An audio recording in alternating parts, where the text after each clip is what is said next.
তাদের একটা জিহ্বা আছে, কিন্তু পশুরা মানুষের মতো কথা বলতে পারে না। পারে না কি? পারে না। এবার আসেন, সূরাতুর রহমান সম্পর্কে আলোচনা করতেছিলাম, কেন পারে না আর আমরা কেন পারি। আল্লাহ সেই কথাটিকে সূরাতুর রহমানের মধ্যে আল্লাহ বলে দিয়েছেন, আর রহমানু আল্লামাল কুরআনা খালাকাল ইনসানা আল্লামাহুল বায়ান।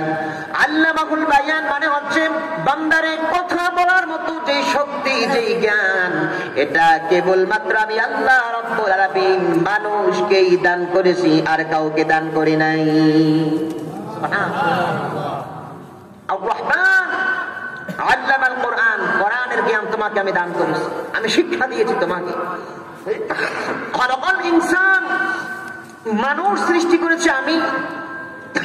এরপরে আল্লামাহুল বায়ান, বান্দা তোমরা কথা বলবা, আমাকে রব বলে ডাক দিবে,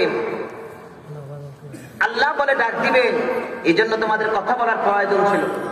তোমরা আমার নামে তাকবীর দিবে, আমার নামে স্লোগান দিবে, এজন্য তোমাদের কথা বলার দরকার ছিল। আমি আল্লাহ তোমাদেরকে এই জন্য কথা বলার শক্তি, জ্ঞান আমি দান করেছি, পৃথিবীতে আর কাউকে এই শক্তি আমি দান করি নাই।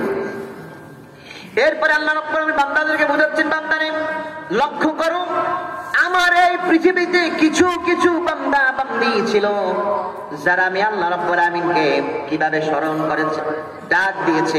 আমাকে যারা স্মরণ করে আমি আল্লাহ রাব্বুল আলামিন তাদেরকে কখনো ভুলে যাই না। আল্লাহ এতগুলা বান্দার নিয়ামত সমূহ বর্ণনা করে করে বলতেছেন, বান্দা কেমনে তুমি আমাকে বলে যাও ফজরে, কেমনে বলে যাও জোহরে, কেমনে বলে যাও যৌবনে, কেমনে বলে যাও ইবাদতে, কেমনে বলে যাও আমার দাসত্ব করার ক্ষেত্রে, বান্দা কেমনে আমাকে বলে যাও।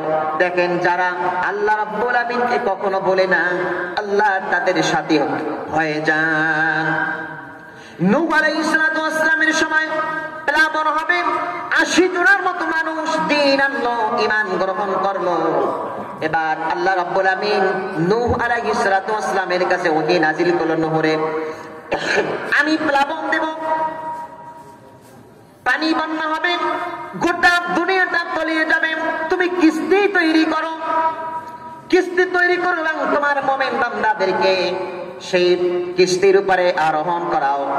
এবার নূহ আলাইহিস সালাতু ওয়াস সালামের উপর ঈমান এনেছিলেন এক বৃদ্ধা মহিলা। তিনি তাকে গিয়ে বলেছিলেন, বৃদ্ধা মা, আল্লাহ রাব্বুল আলামিন প্লাবনের ব্যবস্থা করবেন, গোটা দুনিয়া পানি বন্যা হয়ে যাবে, এজন্য আল্লাহ কিস্তি বানানোর জন্য বলেছেন, সেখানে আপনাকে উঠতে হবে। বুড়িমা বললেন, বাবা রে, আমার হাল পরিবার বলতে কেউ নাই, আপনজন বলতে কেউ নাই, যিনি আমাকে আমার ঘর থেকে তোমার কিস্তি পর্যন্ত নিয়ে যাবে। বরং যখন প্লাবন শুরু হয়ে যাবে, তোমার নিজ জিম্মায় তুমি আমাকে তোমার কিস্তি পর্যন্ত নিয়ে যাও। প্লাবন শুরু হয়ে গেল, সন্তান তার উপর ঈমান আনে নাই। এই বেদনার কারণে নূহ আলাইহিস সালাতু ওয়াস সালাম তার উপর ঈমান এনেছিলেন, বৃদ্ধা মহিলার কথা তিনি ভুলে গিয়েছিলেন। প্লাবন শুরু হয়ে গেল। সংক্ষেপ করে বলতেছি, ৪০ দিন পর্যন্ত প্লাবন চলতে লাগলো। যদি পর্বতে যখন নোঙর ফেললো, হঠাৎ করে নূহ আলাইহিস সালাতু ওয়াস সালামের মনে পড়ে গেল সেই বৃদ্ধা বুড়ি মায়ের কথা। সুবহানাল্লাহ।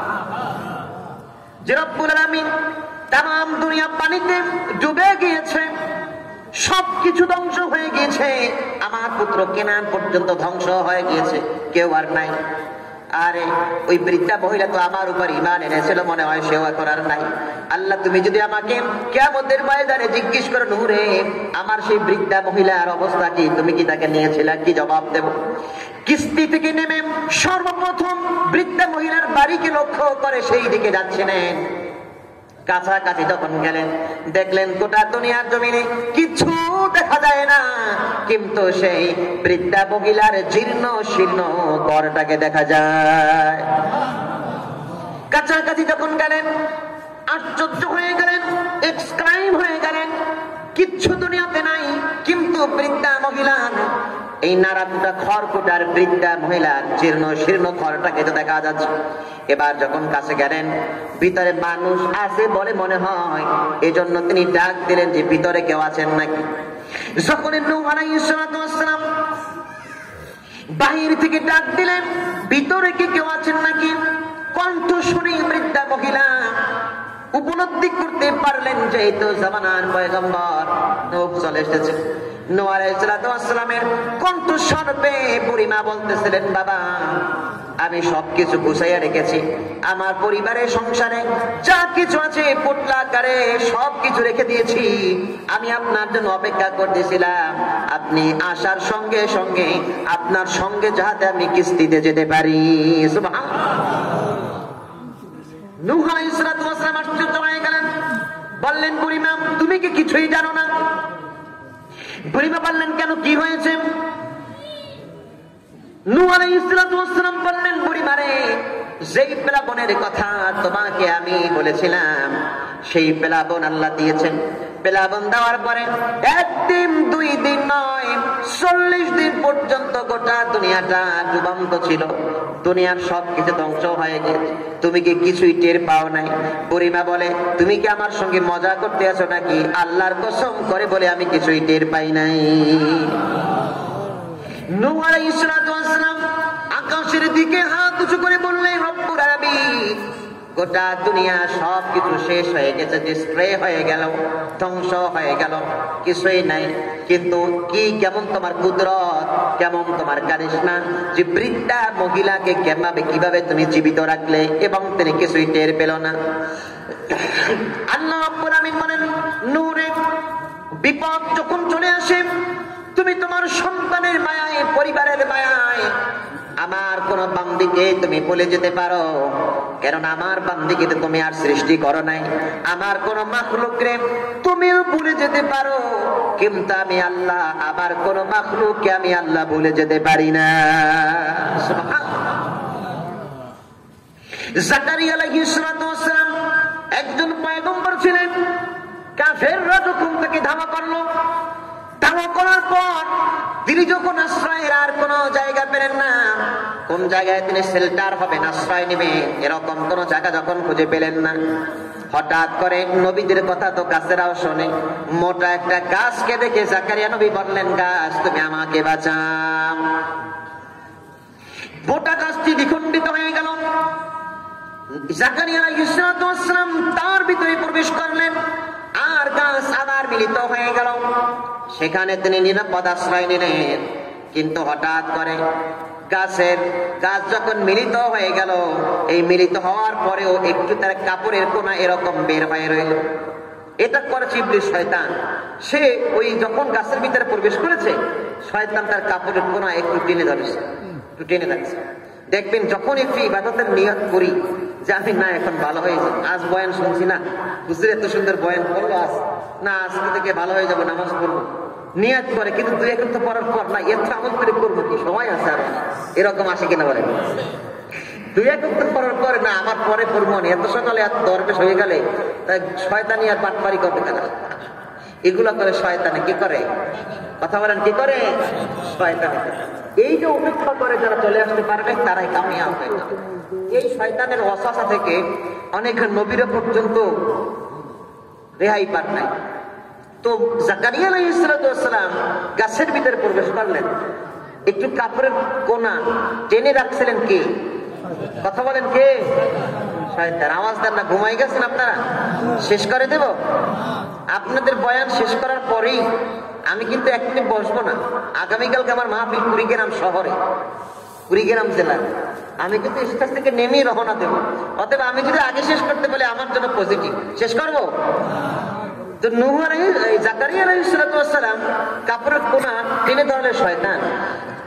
এখন ওরা খোঁজাখুঁজি করতেছে যে গেল কোথায়, এইখানেই তো দেখলাম। যখন খুঁজতেছিল অ্যাডাল্ট শ্রেণীর একজন মানুষ, বয়স্ক শ্রেণীর মানুষ, এই কিছু কিছু বয়স্ক শ্রেণীর মানুষেরা কিন্তু গান্ধারা বেশি হয়, মানে এর মস্তিষ্কে যেটা ঢুকছে 2-10 বছর পর্যন্ত এর থেকে আর বাহির হয় না মানসিকতারা, ঠিক কিনা কথা বলে। আবার রাগ করে না, সবার কথা বলছি না, কিছু কিছু মানুষের মানে মানসিকতা কি এরকম হয়, তেরা টাইপের। তো এই অ্যাডাল্ট শ্রেণীর একজন বয়স্ক লোক এসে বলো, বাবারা কি খুঁজতে আছো তোমরা? বলে খুঁজতে আছি এখানে জাকারিয়া নবী ছিল, তাহলে খুঁজে পাচ্ছি না। তো এই দরবেশ লোকটা বললো, দেখো তোমরা তারে খুঁজে পাবে না, সেই গাছের ভিতরে প্রবেশ করছে, দেখো না তার জামার কোনা একটু বের হয়ে রয়েছে, এই এতটুকু এক বিঘাত খানে। সে গাছের ভিতরে তোমরা কি জানো না যে নবীদের কথা গাছেরা পর্যন্ত শোনে? তার এবার বুঝতে, হ্যাঁ আসলেই তো তাই। দরবেশ বাবা, আপনি তো আমার দরবেশ বাবা না, আপনি তো আমাদের গডফাদার। আমরা তারা খুঁজে পাচ্ছিলাম না, আর আপনি আমাদেরকে বের করে দিয়েছেন। আবার মুরব্বী বাবাদেরকে একটু ইনসল্ট করলাম, এই জন্য আবার কিছু কিছু আমরা হাসবো না। কেননা আবার আল্লাহ নিজেও বলেছেন, দাড়িবাঁধা লোকেরা যখন আমার কাছে হাত উঁচু করে, চোখের পানি ছেড়ে দেয়, আমি আল্লাহ নিজের লজ্জায় তাদেরকে মাফ করে দিই। কিন্তু এরকম মুরব্বী কিন্তু হওয়াও লাগবে, লাগবে কিনা? হ্যাঁ, হওয়াও লাগবে। তো এরপরে করার দ্বারা কি করলো, এবার জাকারিয়া নবীকে কর্তন করা হবে, দ্বিখণ্ডিত করা হবে। করা দানা হলো গাছের উপর এরকম কর্তন করে শুরু করলো গাছটিকে। জাকারিয়া নবী আলাইহিস সালাম তখন আল্লাহ রাব্বুল আমিনকে ডাক দিলেন, রব্বুল আমিন আমাকে তো কাফেররা এখন আমাকে দ্বিখণ্ডিত করে ফেলবে, আপনি আমাকে বাঁচান।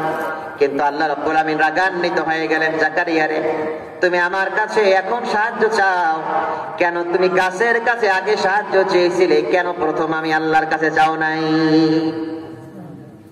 আল্লাহ রাগ করে গেলেন, জাকারিয়া রে তুমি আমার কাছে কেন প্রথম সাহায্য চাও নাই? আমি তো তোমার নিকটেই ছিলাম, তোমার তত্ত্বাবধানকারী আমি ছিলাম, তুমি গাছের কাছে সাহায্য চেয়েছো, দেখবো এবার গাছ তোমাকে কিভাবে রক্ষা করে। জাকারিয়া রে আমি আল্লাহর কাছে সাহায্যের জন্য একটা শব্দ যদি তোমার জবান থেকে উচ্চারণ করো, নবুয়তের দপ্তর থেকে তোমার নামটাকে আমি আল্লাহ কেটে দেব। যে কেন তুমি আমার কাছে সাহায্য চাইলে না, প্রথম সাহায্য কেন আমি আল্লাহর কাছে চাইলে না? আমরা বিপদগ্রস্ত হলি আগে দৌড়ি যাই অমুকের কাছে অমুকের কাছে। আরে ভাই, আমরা মুসলমান, সর্বপ্রথম সালাতুল হাজতের নিয়তে 2 রাকাত নামাজের মুসল্লায় দাঁড়ায় যায়, আল্লাহর কাছে দাঁড়ায়, এরপরে মানুষের কাছে যায়, আল্লাহ ওই পথটাকে সহজ করে দিবেন। আল্লাহ নবীর প্রতি রাগ করে গেলেন, মাইন্ড করেন আল্লাহ। আল্লাহ বললেন, জাকারিয়া রে আমি আল্লাহ মাইন্ড করলাম, আমি আল্লাহর কাছে কেন প্রথম তুমি সাহায্য চাইলে না?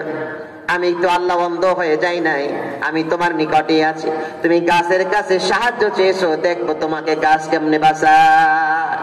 নবীদের থেকে সামান্য একটু বেখেয়াল, এটা আল্লাহ বরদাশত করলেন। এটা তো কোনো গুনাহ না, এটা হতভম্ব হওয়ার কারণে তার উচিত ছিল সাহায্য চাইবে কার কাছে? আল্লাহর কাছে। এটার মাধ্যমে আল্লাহ গোটা দুনিয়ার মানুষকে শিক্ষা দিয়েছে, সাহায্য যদি চাইতে হয়, কোনো কিছু চাইতে হয়, চাইতে হবে কার কাছে? আল্লাহর কাছে। আল্লাহ বলেন, জাকারিয়া রে যদি তোমার জবান থেকে একটু শব্দ পরিমাণ উচ্চারণ করো, তাহলে তোমার নবুয়তের দপ্তর থেকে নাম কাটা দেওয়া কেটে ফেলা হবে। জাকারিয়া নবী বললেন, রব্বুল আমিন আমি আমার ভুল হয়ে গেছে, আমি চাই না দুনিয়ার বুকে আমাকে একবার নয় 1000 বার আমাকে কর্তন করা হোক, কিন্তু এই বেখেয়ালের কারণে কিয়ামতের ময়দানে আল্লাহ আপনি আপনার দরবারে আসামি বানায়েন না।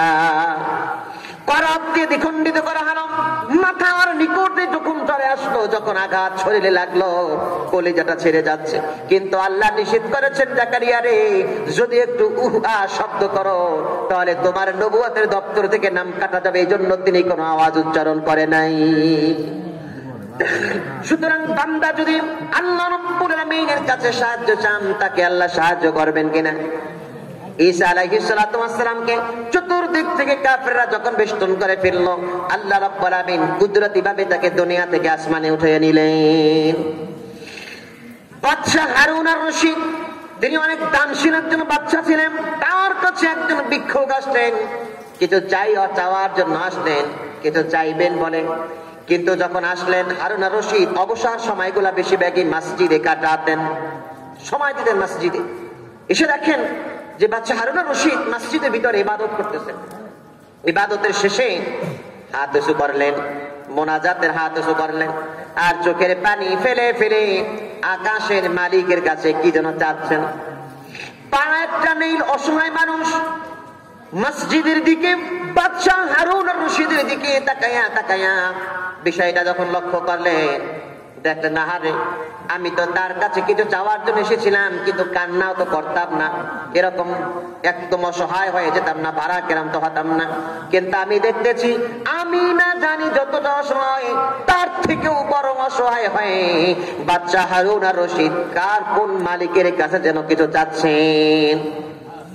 মুনাজাত যখন শেষ হয়ে গেল, বাচ্চা যখন হারুন আর রশিদ মসজিদ থেকে নামবেন, হঠাৎ করে দেখতে পেলেন পা নেই এরকম একটা মুসাফির ভিক্ষুক মানুষ তার কাছে কিছু না চেয়েই চলে যাচ্ছেন। এবার তাকে ডাক দিলেন, ভিক্ষুক ভাই, কেন আপনি চলে যাচ্ছেন আমার কাছে কিছু না চেয়ে? তিনি বললেন, আমি আপনার কাছে এসেছিলাম কিছু চাওয়ার জন্য, কিন্তু আমি দেখলাম আমি যে অসহায় হয়ে আপনার কাছে এসেছি, তার থেকে বড় অসহায়ের মতো হাত উঁচু করে চোখের পানি ফেলে ফেলে যে সপ্তাহের কাছে আপনি চাচ্ছিলেন, আমি আজ থেকে এরাদা করলাম আপনি যে সপ্তাহের কাছে চাচ্ছেন, আজ থেকে আমি ওই সপ্তাহের কাছেই চাবো, দুনিয়ার কারো কাছে আমি হাত পাতবো না। সুতরাং বান্দা যদি আল্লাহর কাছে কোনো কিছু চাওয়ার জন্য হাত উঁচু করে দেয়, আল্লাহ তার হাজতকে পূরণ করে দেন।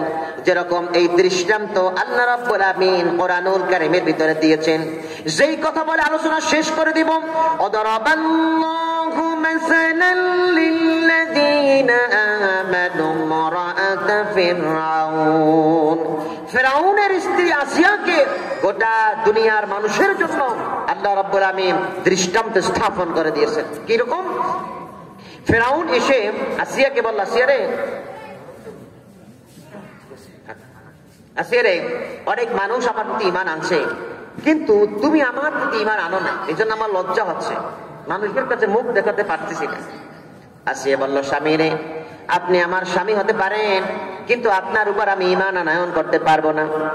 আমি আল্লাহর উপর ঈমান এনেছি, মূসার উপর ঈমান আনছি, এই ঈমানের উপরে আমি অটল থাকতে চাই। তুমি কি আমার উপর ঈমান আনবে না? না, ঈমান আনবো না। ফিরআউন ক্রোধান্বিত হয়ে গেলেন, রাজ দরবারে চলে গেলেন, সিংহাসনে গিয়ে বসলেন, উজিরকে বললেন, আমার স্ত্রী আসিয়াকে ধরে এনে আমার রাজ দরবারে নিয়ে আসো। এবার রাজ দরবারে নিয়ে আসলো, আসার পরে বলে, আসিয়া রে, এখনো সময় আছে, তুমি ফ্রেশ কথা বলে দাও, ঈমান আমার প্রতি আনবা কিনা। আসিয়া বললে, স্বামী রে, আপনার প্রতি সম্মান রেখে বলে আপনি আমার স্বামী, আপনার প্রতি ঈমান আমি আসিয়া কখনো আনতে পারবো না। আমি ঈমান এনেছি আল্লাহর উপর, এর উপরই আমি ইস্তেকামত থাকতে চাই। আল্লাহর উপর ঈমান থাকার কারণে, এই অপরাধের কারণে তিনি তার লস্করদেরকে হুকুম দিলেন, আসিয়াকে বিবস্ত্র করো, উলঙ্গ করো। উলঙ্গ করা হলো, ফ্লোরে কাত করে শয়া দেওয়া হলো, দুই হাতকে প্রশস্ত করা হলো, পা দুইটাকে প্রশস্ত করা হলো, হাতের ভিতরে পেরেক মারা হলো, পায়ের ভিতরে পেরেক মারা হলো, আর একটা হাতে লোহার বর্ষা নিয়ে এরকম ক্যাস্তে আছেন, আঘাত করতেছেন আর বলতেছেন, আসিয়া রে, এখনো সময় আছে, আল্লাহর উপর থেকে ঈমানকে ফিরে আনো, মূসার উপর থেকে ঈমানকে ফিরে নিয়ে আসো, আমার প্রতি ঈমান আনো। তেমন সময় জীবন ভিক্ষা চাইলেন না, তার কাছে জীবনের প্রাণ ভিক্ষার জন্য অনুরোধ করলেন না। তার আঘাত হজম করতে করতে আসিয়ার যখন মৃত্যুর সময় সন্নিকটে চলে আসলো, আল্লাহর কাছে দু চোখের পানি ছেড়ে একটা অনুরোধ করল রব্বুল আলামিন। ওই সময় যেই কথাটি বলেছিলেন, সেই কথাটি আল্লাহ রব্বুল আলামিন তার কথাটিকে কোরআনুল কারীমের মধ্যে বলে দিয়েছেন। إذ قالت رب ابن لي عندك بيتا في الجنة ونجني من فرعون وعمله ونجني من القوم الظالمين। আয় আল্লাহ রব্বুল আলামিন, আপনার উপর ঈমান আনয়ন করার কারণে আমার স্বামী আমার প্রতি জুলুম করতেছে, আমাকে নির্যাতন করতেছে, আমার প্রাণটা বুঝি এখন বের হয়ে যাবে রব্বুল আলামিন, কিন্তু আমার এই দেহের ভিতরে, যেই দেহের ভিতরে প্রাণকে পুঁজি করে আপনার উপরে আমি ঈমান এনেছি, আপনার কাছে শেষ মুহূর্তে অন্তিম লগ্নে আমার একটা দোয়া রব্বুল আলামিন, রাব্বি বিনি লি ইনদাকা বাইতান ফিল জান্নাহ, আমার জন্য এমন একটা জান্নাতের ভিতরে কামরা রাখবেন আল্লাহ। আপনার উপর ঈমান আনছি, আপনাকে তো আর আমি দেখি নাই। আপনার আমার জন্য জান্নাতের মধ্যে এমন একটা জায়গায় আমার কামরা রাখবা, যে কামরায় বসে আমি সব সময় আপনি আল্লাহকে দেখতে পাই। আয় আল্লাহ, ইনদাকা বাইতাম ফিল জান্নাহ, ইনদাকা মানে আপনার নিকটে, আপনার একদম নিকটে আমাকে একটা কামরা দিয়েন আল্লাহ। ঈমান আনার কারণে আজকে নিজের স্বামীর হাতেই প্রাণ দিতে হচ্ছে। রব্বুল আলামিন এমন একটা জান্নাত দিয়েন, যেই জান্নাতে বসে আমি সদা সর্বদা আমি আপনাকে আল্লাহ দেখতে চাই। আর আপনার কাছে একটাই ফরিয়াদ, এই ফেরাউনের নির্যাতন থেকে, ফেরাউনের অনুসারীদের নির্যাতন থেকে, এই জালেম সম্প্রদায় থেকে ঈমানের সঙ্গে আল্লাহ আপনি আমাকে কবুল করে নেন। আল্লাহর মাহবুবা বান্দি আসিয়া যখন এই দোয়া করল, আল্লাহ রাব্বুল আলামিনের কুদরতি অন্তরটা ঠান্ডা হয়ে গেল। আল্লাহ রাব্বুল আলামিন জিবরাইলকে ডেকে বললেন, জিবরাইল রে, আমার আসিয়া মৃত্যুর সময় সন্নিকটে এসে গিয়েছে, মৃত্যুর সময় নির্যাতন সহ্য করতে আসে, আমার প্রতি ঈমান আনছে, আমাকে এতটা ভালোবাসে, আমার প্রতি এতটা প্রেম, এতটা মহব্বত, আমার প্রতি তার এতটা বিশ্বাস, এতটা ইয়াকিন, সে জীবনকে বিলাইয়া দিয়েছে কিন্তু ঈমানকে বিক্রি করে দেয় নাই। কিন্তু দুর্ভাগ্য, হতভাগ্য মানুষ আমরা হয়েছি, ঘুমের কাছে আমরা ঈমানকে বিক্রি করে বেনামাজি হয়ে সকালবেলা তারপরে আমরা জাগ্রত হই, ঠিক কিনা? এতটা নেমোকারাম আমরা হয়েছি, আমরা মানুষ জাতি হয়েছি। কেমন মানুষ আমরা! আল্লাহ রাব্বুল আলামিন বলেন, জিবরাইল রে, আমার যেই বন্দী আছি মৃত্যুর সময় এত নির্যাতনের ভিতরে ঈমানকে বিক্রি করে দেয় নাই, ঈমানকে ছেড়ে দেয় নাই, আমার কাছে উল্টা জান্নাত কামনা করেছে। আমার আসিয়া যেই দেহের ভিতরে প্রাণ থাকতে আমার কাছে জান্নাতের দোয়া করেছে জিবরাইল, ওই জান্নাতটা দুনিয়ার বুকে থাকা অবস্থায় তারে না দেখাই আমার আজরাইল যেন জান কবজ করতে না পারে। আল্লাহ রাব্বুল আলামিনের নির্দেশ পাওয়া মাত্র জিবরাইল আমিন তার জন্য বরাদ্দকৃত জান্নাতটা উঁচু করে নিয়ে তার চোখের সামনে ঘোরাচ্ছেন। আল্লাহু আকবার বলেন। চোখের সামনে ঘোরাচ্ছেন। যেরকম আল্লাহ রাসূল যখন মেরাজ থেকে এসে বাইতুল মুকাদ্দাসের বর্ণনা দিচ্ছিলেন, আবু জাহেল বলছিল, ভাতিজা বুঝলাম তুমি বাইতুল মুকাদ্দাস হিজরত করছো, মেরাজ করছো, বলো তাহলে বাইতুল মুকাদ্দাসের কয়টা জানালা দরজা আছে? এগুলো নবীদের গোনার কাজ নাকি? বলেন যে বুঝছি তুমি বাইতুল মুকাদ্দাস গিয়েছো, কিন্তু কয়টা জানালা, কয়টা দরজা আছে একটু বলো, এগুলো কি নবীদের গোনার কাজ? হ্যাঁ, আমি এখানে আসছি, এখন আমি এখানে কয়টা রুম, কয়টা মসজিদ, দরজা, জানালা, এটা গণনা করা আমার কাজ। তখন এখন কি জবাব দেবেন? আল্লাহ রাব্বুল আমিন বললেন, জিবরাইল দ্রুত চলে যাও, গোটা বাইতুল মুকাদ্দাসটাকে আমার হাবিবের চোখের সামনে ঘোরাও, আর আমার রাসূল যাতে গণনা করে করে কয়টা জানালা দরজা বলতে পারে। জিবরাইল আলাইহিস সালাতু ওয়াস সালাম গোটা বাইতুল মুকাদ্দাসকে রাসূলের চোখের সামনে এনে হাজির করতেছেন, আর রাসূল বলতেছেন যে হ্যাঁ, এই পাশে দক্ষিণ পাশে এই কয়টা জানালা, উত্তর পাশে এই কয়টা দরজা, এই পাশে এই কয়টা দরজা। আবু জাহেল তখন বলল, সর্বনাশ, বাতিজা তো খুব সুন্দর করে পটপট করে বলে দিচ্ছে, এরপরও তার নসিবে কি ঈমান ছিল? হ্যাঁ, এত সুন্দর বয়ান করার পরেও মানুষ কালকে চায়ের দোকানে চাকরি ছাড়া মারবে, কথা বলবে, হুজুরের ওয়াজটা খারাপ হয় নাই, কিন্তু মুয়াজ্জিন আযান দিলেন, যখন মুয়াজ্জিন ইমাম সাহেব নামাজে ডাকবে, না নামাজটা পড়তে মনে চায় না। এখানে আমি দুর্বল, কবি এখানে নীরব, কবি এখানে আওয়াজ দিতে পারে না, বয়ানটা খুব ভালো হয়েছে। তো বলতেছিলাম আমার ভাইরা, জিবরাইল আমিন জান্নাত থেকে ইয়াসিয়া আলাইহিস সালাতু ওয়াস সালামের চোখের সামনে এনে ঘোরাচ্ছিলেন, আর দেখাচ্ছিলেন যে আসিয়া চিন্তিত হয় না, হতাশা হয় না, যে আল্লাহর উপর ঈমান আনার কারণে, ঈমানের উপর অবিচল থাকার কারণে তোমাকে আজ তোমার নিজের স্বামীর হাতে জীবন ভিক্ষা দিতে হচ্ছে। জেনে রেখো, তোমার মৃত্যু হতে দেরি, তোমার জন্য এই জান্নাতটা প্রবেশ করতে তোমার জন্য দেরি না। সুতরাং আমার বাইরে বলতেছিলাম, যে সকল মানুষেরা দুনিয়ায় বসে আল্লাহ রাব্বুল আমিনকে স্মরণ করে, আল্লাহ রাব্বুল আমিনকে জপে ফাযকুরুনি আযকুরকুম, আল্লাহ রাব্বুল আমিন কিয়ামতের ময়দানেও সেই বান্দাকে কখনো ভুলে যাবেন না। সুতরাং আমার ভাই, আমরা কি সেই রবের আনুগত্যমূলক ইবাদতমূলক জিন্দেগি গঠন করতে প্রস্তুত আছি ইনশাআল্লাহ? আছি ইনশাআল্লাহ? আল্লাহ রাব্বুল আমিন আমাদের সকলকে কবুল করুন। ওয়া আখির দাওয়ানা আনিল হামদুলিল্লাহি রাব্বিল আলামিন। আসসালামু আলাইকুম ওয়া রাহমাতুল্লাহি ওয়া বারাকাতুহু।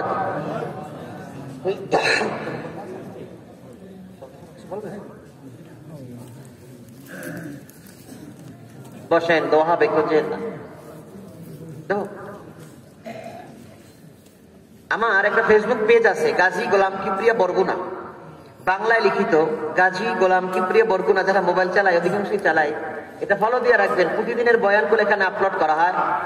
হ্যাঁ, আলহামদুলিল্লাহ, পাবেন ইনশাআল্লাহ। আবার বলছি, বাংলায় লিখিত গাজী গোলাম কিবরিয়া বরগুনা, ফলো দিয়ে রাখবেন ইনশাআল্লাহ সবাই। এটা আমাদের বয়ান এখানে পাওয়া যায় সবসময়। আমরা দুরূদ শরীফ পড়ি, আল্লাহুম্মা সাল্লি আলা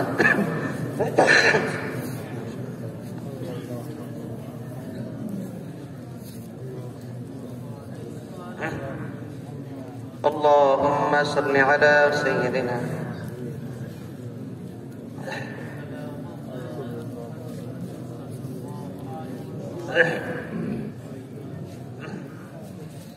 اللهم آمين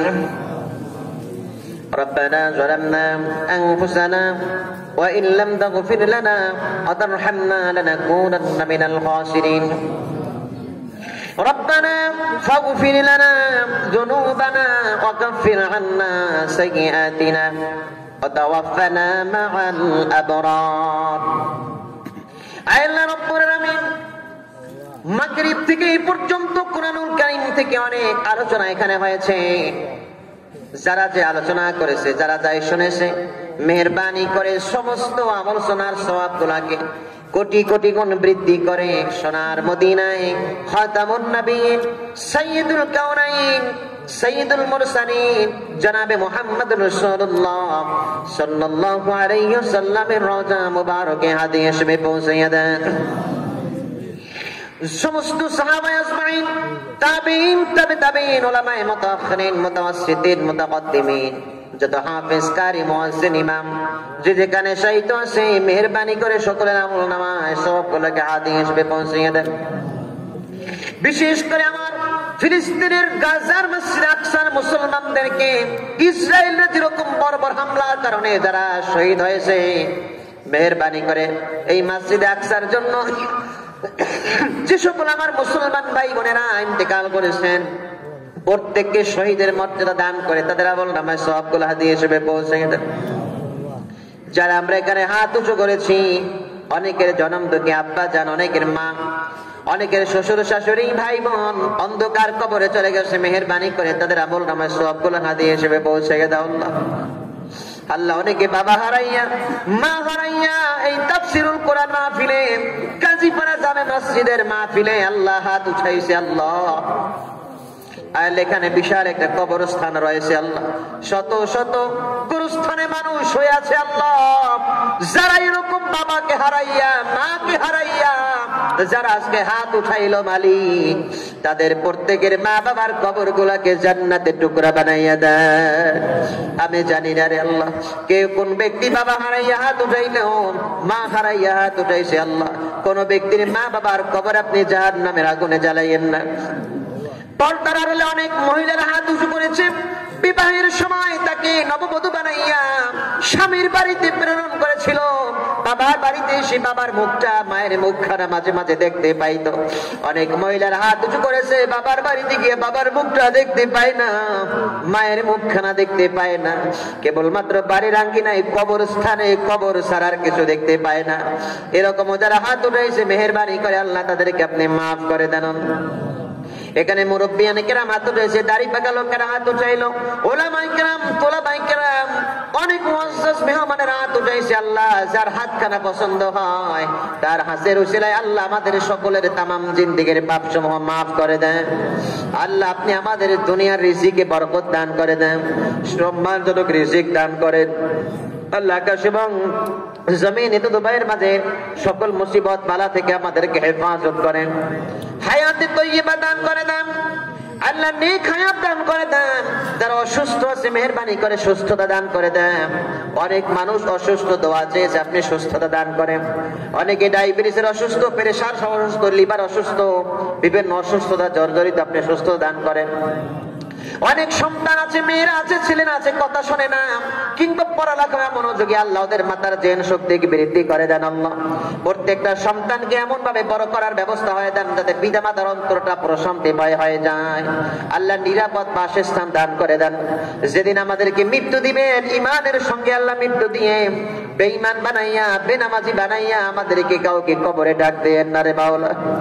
আল্লাহ হঠাৎ মৃত্যু থেকে আপনার কাছে পানা চাই, ইজ্জতের সাথে মেহমান বানাইয়া আপনার ইমানের সঙ্গে মেহমান হিসেবে কবুল করে নিয়েন আল্লাহ। আল্লাহ আমরা অনেকে ঋণগ্রস্ত আছি, ঋণগুলা পরিশোধ করার তৌফিক দান করেন। সংসারকে পরিচালনা করার জন্য যে যে ইনকাম করে ইনকামে বরকত দান করেন, হালাল ইনকামের ভিতরে বরকত দান করেন। হারামের লোভ থেকে আমাদেরকে হেফাজত করেন। প্রত্যেকের পরিবারে শান্তি আনয়ন করে দেন আল্লাহ। এখন আমি রওনা দিয়ে যাব উত্তরবঙ্গে কুড়িগ্রাম মাহফিলের উদ্দেশ্যে, নিরাপদ সফরকে করে দেন আল্লাহ। আল্লাহ আমার সুর কণ্ঠকে ভালো রাখেন, অন্তর থেকে অহংকার, হিংসা, তাকাব্বুরের এই অজবকে দূর করে দেন। কোরআন বোঝা এবং মানুষের কাছে সুন্দরভাবে উপস্থাপন করা, নিজেকে আমল করা তৌফিক দান করে দেন। আমার আব্বা আম্মা এখনো জীবিত আছে, নেক হায়াত দান করে দেন। রব্বানা হাব লানা মিন আজওয়াজিনা ওয়া যুররিয়াতিনা কুররাতা আ'য়ুনিন ওয়াজআলনা লিল মুত্তাকিনা ইমামা। সুবহানা রাব্বিকা রাব্বিল ইজ্জাতি আম্মা ইয়াসিফুন ওয়া সালামুন আলাল মুরসালিন ওয়ালহামদুলিল্লাহি রাব্বিল আলামিন। আসসালামু আলাইকুম।